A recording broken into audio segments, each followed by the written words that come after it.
cause of people not being successful is access to capital and then the relationship. T.D. Jakes just handed over America's biggest church to his daughter. The same daughter who became a teen mom at 14. But that's not why people are talking. A producer suing Diddy mentioned Jakes' name in court documents. Then a man from the 1980s came forward with accusations. Jakes fired back with his own lawsuit. Between the billion-dollar deals and the near-death experience on live TV, something bigger is happening at the Potter's house. And the real story is just starting to break. Thomas Dexter Jakes was born on June 9, 1957, in South Charleston, West Virginia. His father, Ernest Jakes Sr., ran a small janitorial business. His mother, Odith, was a teacher. They worked hard, but life was never easy. Thomas was the youngest of 3 children. Their home was in a poor black neighborhood where racism and struggle were part of everyday life. Money was tight. Opportunity was rare. But in that pressure, something powerful was forming. His parents taught him to work hard, believe in himself, and never back down. That mindset would shape everything he became later. As a boy, Thomas had a lisp so strong that most people thought he'd never become a preacher. But that's exactly what he wanted. He would preach to stuffed animals in his bedroom and trees in his backyard. He was just a kid. But the fire was already there. Some classmates laughed at him. Some adults rolled their eyes. But he kept going. They started calling him Bible Boy. He didn't care. Every day, he practiced. He imitated the preachers he heard at church and worked on his speech non-stop. He didn't just want to talk. He wanted to move people. That early passion became his armor. Then everything changed. When Thomas was 10, his father had kidney failure, the kind that slowly steals someone from you. Back then, treatment was limited, especially for black families in West Virginia. His father grew weaker. Thomas and his mother became his caregivers. It was more than a child should handle, but he had no choice. He had to grow up fast. He did the chores, took care of his siblings, missed school, but he never complained. Watching his father suffer left a mark on him that would never fade. It taught him how short life can be and how deep family love must go. 3 years later, the pain got worse. In 1973, Thomas was just 16 when his father died. The family was devastated.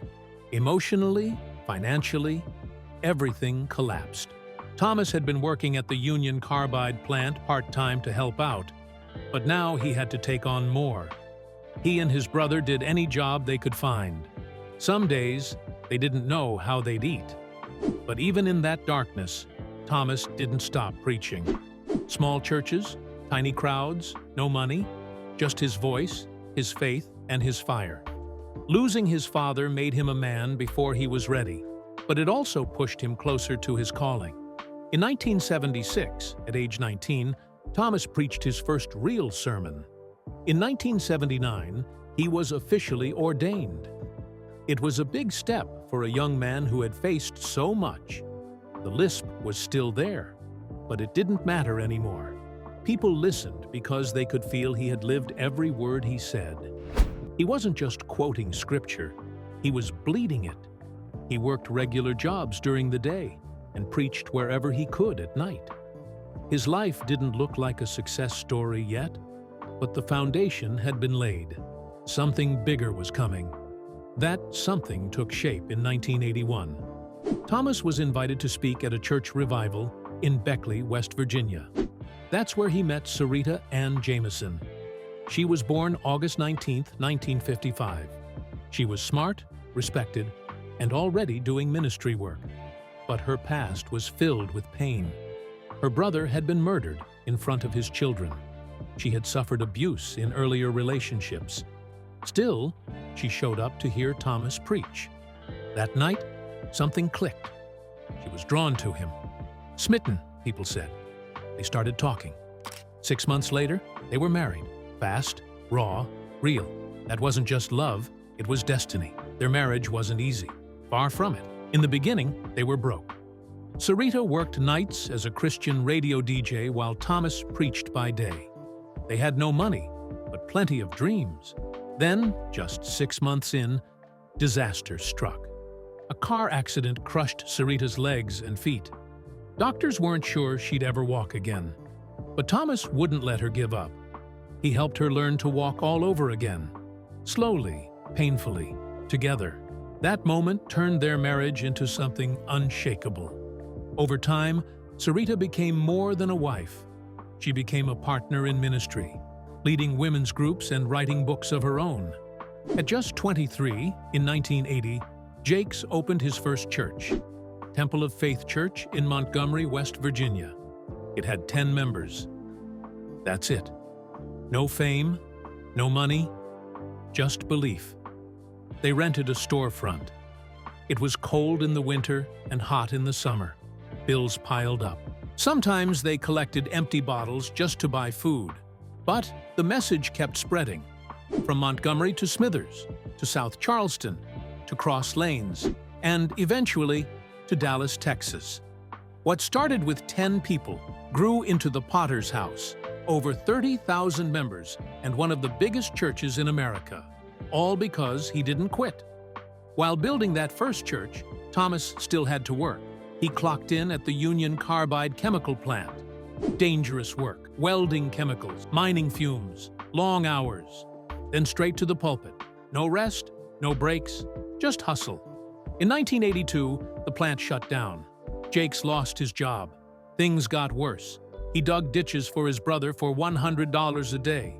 Couldn't always pay the bills. Sometimes they had to choose between water or electricity. He and Sarita took turns covering one bill at a time. When there was no water, they borrowed bottles from the family. When there was no light, they used candles, but the preaching never stopped. In 1982, at just 25 years old, T.D. Jakes took over a tiny church in Smithers, West Virginia. It was called Greater Emmanuel Temple of Faith, and it had only 10 members, just enough to fill a single car. Most people would have seen that as a dead end. But Jakes saw something else. He and his wife, Sarita, had almost nothing. And so that through prayer and through books and writing.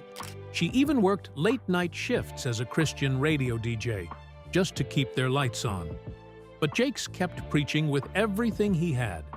As a boy, he preached to imaginary crowds and earned the nickname Bible Boy. Now he was preaching to real people, real souls who needed hope.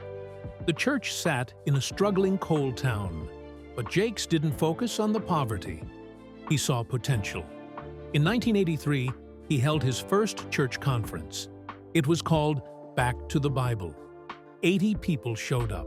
That was 8 times the original size of the church. It was the first real sign that his message could reach far beyond Smithers. That same year, Jakes tried something risky. He paid $45 for a 30-minute radio slot and launched a new program called Back to the Bible. It was a big gamble. His church couldn't afford it, but he believed in the power of the airwaves. His voice started to travel to coal towns, lonely homes, places where no preacher had gone. Listeners connected with him right away. His words were full of empathy and strength. Suddenly, the man who once preached to 10 people was being heard by hundreds. That little radio program changed everything. It made him a local celebrity, a voice people waited to hear every week. It also set the stage for what was coming next. By 1988, Jakes knew he needed to grow beyond his storefront church. That's when he joined a Pentecostal denomination called Higher Ground Always Abounding Assemblies. It was led by Bishop Sherman Watkins, a man who quickly became Jakes's mentor and father figure. Watkins had started with just 11 people. He saw something in Jakes that reminded him of his own journey. Joining this group gave Jakes more than just a title. It gave him a wider audience, more resources, and stronger support. Their message matched his exactly, taking ordinary people and showing them they could serve an extraordinary God. With this new connection, Jakes was no longer working alone. He had a network, a guide, and a path toward something bigger. Then came the moves. In 1990, Jakes relocated his church from Smithers to South Charleston, West Virginia. It was a small city, but much larger than where he started. The congregation exploded, from around 100 people to over 300. Jakes didn't preach surface-level comfort. He spoke to those hurting, those addicted, those forgotten. By 1993, he made another bold move, this time to Cross Lanes, a mostly white middle-class suburb.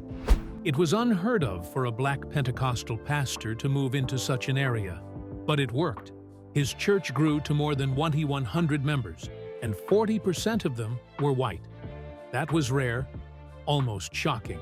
But it proved Jakes could break through barriers of race and class without watering down his message. In 1987, before these moves, Jakes had already taken a major step. At just 30 years old, he was ordained into the bishopric. It was official. Dr. Quander L. Wilson laid hands on him at the Charleston Civic Center. That ceremony didn't just give him a new title, it gave him authority, respect, the ability to oversee more churches. He had proven himself through passion and persistence.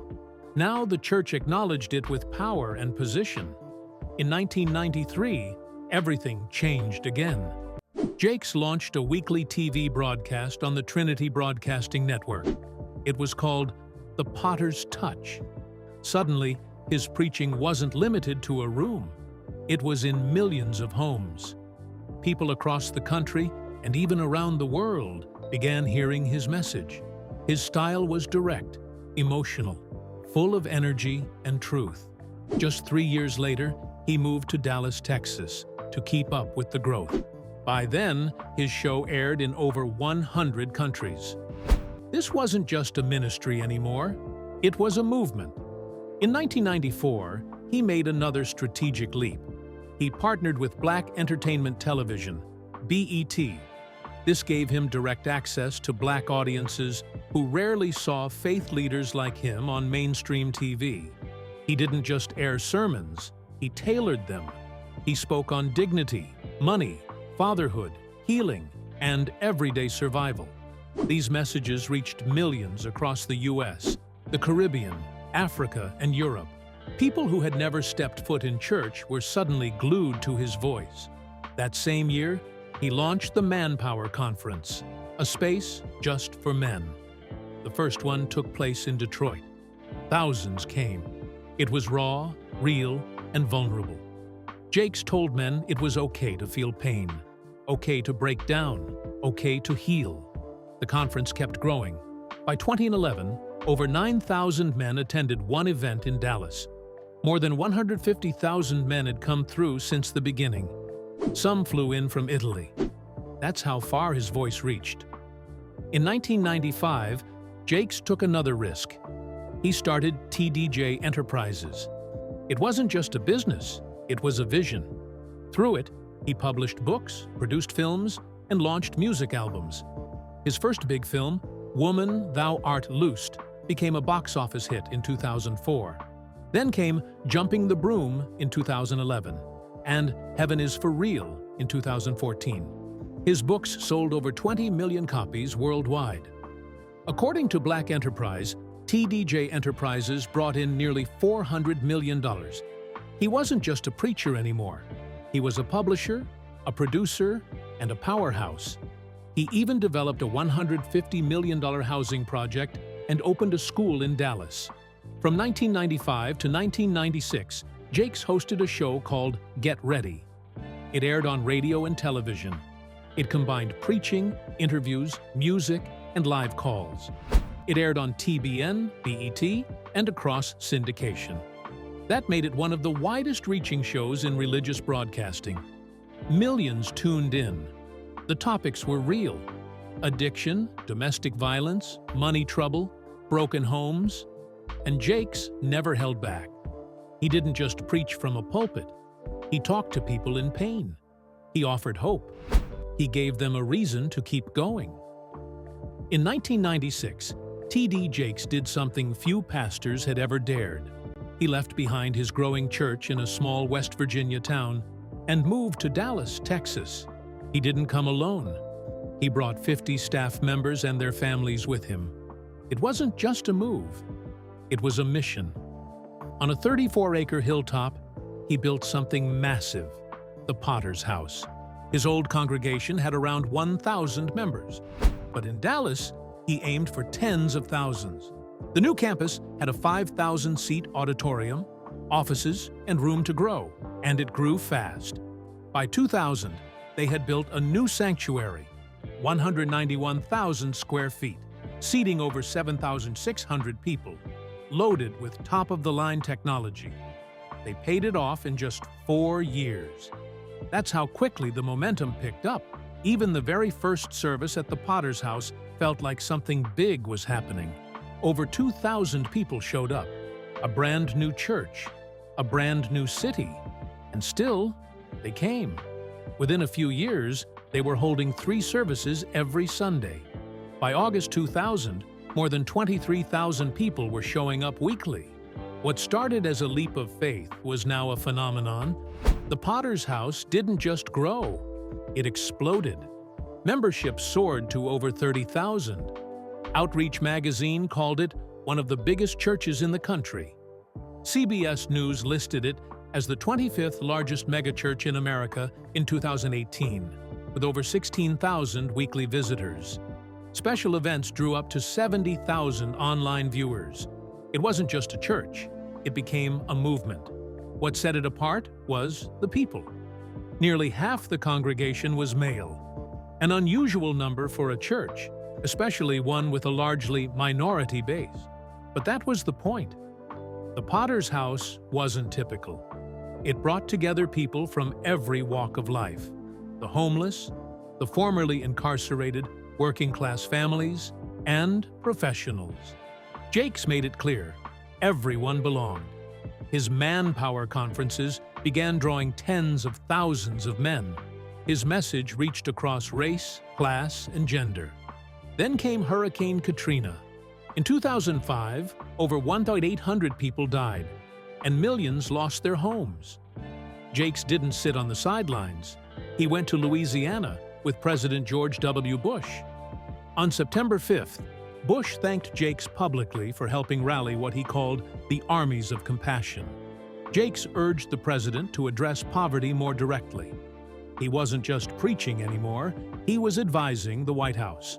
And when Barack Obama was sworn in on January 20th, 2009, Jakes was there too. That morning, he joined a small group of leaders for a private prayer at St. John's Episcopal Church. It was a quiet but powerful moment. He stood beside Joel Hunter and other religious leaders, praying for the first black president in American history. That day, he wasn't just a pastor. He was a symbol of spiritual leadership at the highest level. But Jakes didn't stop at the pulpit. In 1998, he launched the Metroplex Economic Development Corporation. It helped families buy homes, mentored young people, and gave hope to struggling communities. He also founded the Clay Academy, which focused on education and community uplift. These weren't just programs. They were lifelines for people who'd been left behind. Jakes believed faith should lead to action. Then came television. In 2009, he partnered with Dr. Phil and CBS to launch a syndicated talk show. Big names were involved, big hopes too, but the show never aired. The economy was unstable, and the project fell apart. Most people would have stopped there, but Jakes tried again in 2015. This time, the T.D. Jakes Show launched in 4 cities and then expanded to 50 markets. It mixed inspiration, celebrity interviews, and self-help. But by March 2017, it was canceled. Ratings were low. Still, Oprah Winfrey's network picked it up, giving him a new platform to continue his message. While all this was happening, his family was growing into a ministry of its own. He and his wife Sarita raised 5 children: Sarah, Cora, Jermaine, Thomas Jr., and Jamar. All of them are involved in ministry. It's rare. Most megachurch pastors can't say the same. Sarah and Cora became powerful preachers and authors. The others work in operations and media. They weren't just following their father. They were building their own paths in the same mission. Sarah's story is particularly powerful. She was born on July 17, 1988. At just 14, she became a mother. It could have ended her future. Instead, it became her message. After a failed marriage and raising her son as a single mom, she began blogging. Her honesty connected with people. In 2014, she married Pastor Toure Roberts. They now co-pastor churches in Los Angeles and Denver. In April 2025, Sarah and Toure were named the new leaders of the Potter's House in Dallas. From teen mother to megachurch leader, her life is a story of transformation. Then there's Cora. From a young age, she dreamed of having a son named Nehemiah. At 22, she was diagnosed with polycystic ovary syndrome, which affects nearly 5 million women in the U.S. Doctors told her she might never have children. It was crushing. She fell into depression, but she didn't give up. She launched a blog called Fertility Faith to support other women like her. She became a minister and now leads the children's ministry at the Potter's House in Dallas. She adopted a daughter named Amori and still holds on to the dream of one day holding Nehemiah. Through pain, she found purpose. On April 27, 2023, the world of faith and finance collided in a way no one saw coming. Pastor T.D. Jakes and Wells Fargo joined forces in a deal that raised eyebrows and expectations. They announced a massive 10-year partnership that could funnel up to $1 billion into America's most overlooked neighborhoods. This wasn't some short-term charity pledge. It was a long-haul commitment. $1 billion in loans, grants, and investments, all aimed at changing lives in places most big banks usually ignore. Jakes brought in not just his name, but the full weight of his empire. T.D. Jakes Real Estate Ventures, TDJ Enterprises, and the T.D. Jakes Foundation. Wells Fargo's CEO, Charlie Scharf, didn't mince words either. He said this wasn't a one-time investment.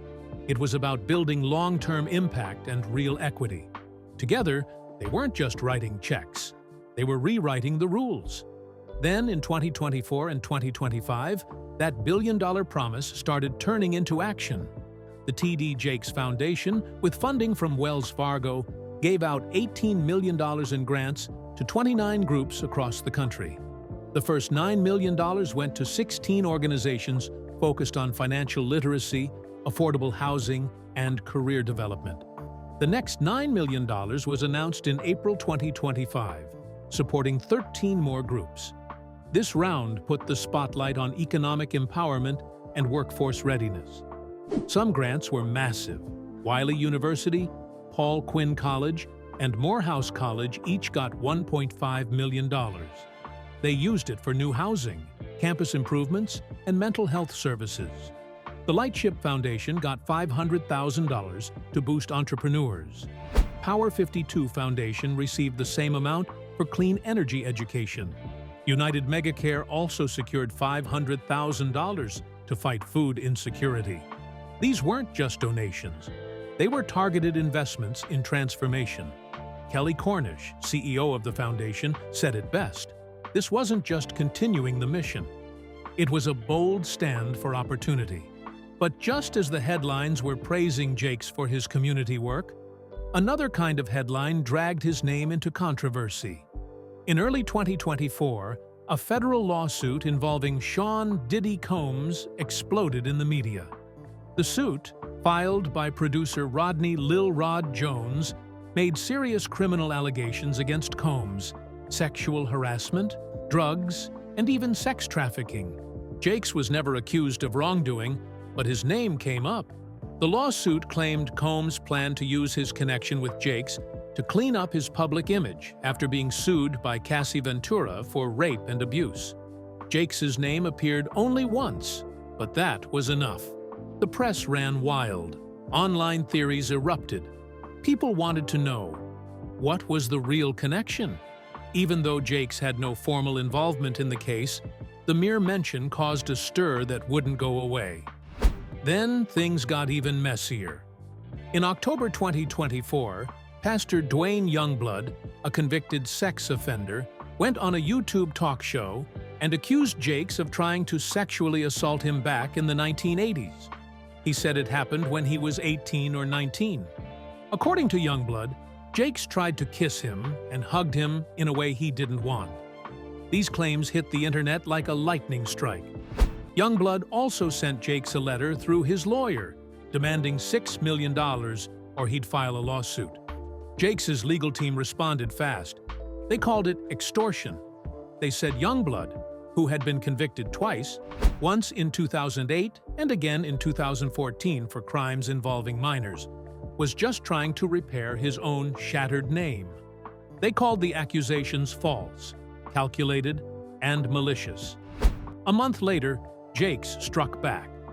On November 25, 2024, he filed a defamation lawsuit in federal court. It wasn't just against Youngblood, but also others who may have helped spread the lies. The filing accused Youngblood of launching a coordinated smear campaign. Jakes said the attacks had taken a toll, physically, emotionally, and spiritually. In fact, just one day before filing the lawsuit, something terrifying happened. On November 24, 2024, while preaching live at the Potter's House in Dallas, Bishop T.D. Jakes collapsed mid-sermon. Thousands were watching in person. Thousands more were watching online. As he neared the end of an hour-long message, he started to shake. His hand dropped the microphone. He slumped onto a stool and then keeled over. It looked like exhaustion at first, but it wasn't. Jakes had suffered a massive heart attack, live on camera. The footage went viral. Church members rushed to help. Paramedics were called. Viewers from around the world watched the chaos unfold in real time. Later, doctors told Jakes he had come dangerously close to dying. According to them, he was just 5 minutes from death. 5 minutes. If he had arrived at the hospital any later, he wouldn't have made it. The clot had blocked blood to the right side of his heart. Half his heart had stopped working. The only thing keeping him going during the sermon was adrenaline. Once he sat down, his body gave out. He was literally preaching with only half a heart working. What happened next changed him forever. Jakes described a near-death experience. He said he felt like he left his body. He saw white clouds, silence, peace. I was on my way out, he said. The world around him was chaos, but in that moment, he felt completely calm. He later called the experience a privilege, a spiritual moment that gave him clarity about what mattered most. That moment pushed him to make a major decision. On April 27, 2025, in front of his entire congregation, Jakes made it official. He announced that his daughter, Sarah Jakes Roberts, and her husband, Toure Roberts, would be taking over as senior pastors. The Potter's House wasn't just any church. It was a global powerhouse, with over 30,000 members and millions more watching online. Now, it was entering a new era. Jakes made it clear, this wasn't retirement. This is not a departure, it's a rebirth, he said. He wouldn't be stepping away from the pulpit entirely. He'd still preach, still lead, still guide. But the daily leadership would now rest with Sarah and Toure. He called it an expansion, not an exit. The transition had been years in the making. In 2022, Sarah and Toure moved from Los Angeles to Dallas. By 2023, they were assistant pastors, preparing for this exact moment. Sarah had already built her own movement, Women Evolve, focusing on empowering women around the world. And now, the torch was being passed. This kind of transition is rare in megachurches. Usually, changes come suddenly, or after controversy. But Jakes planned every detail. It was transparent, it was deliberate, and it was deeply emotional.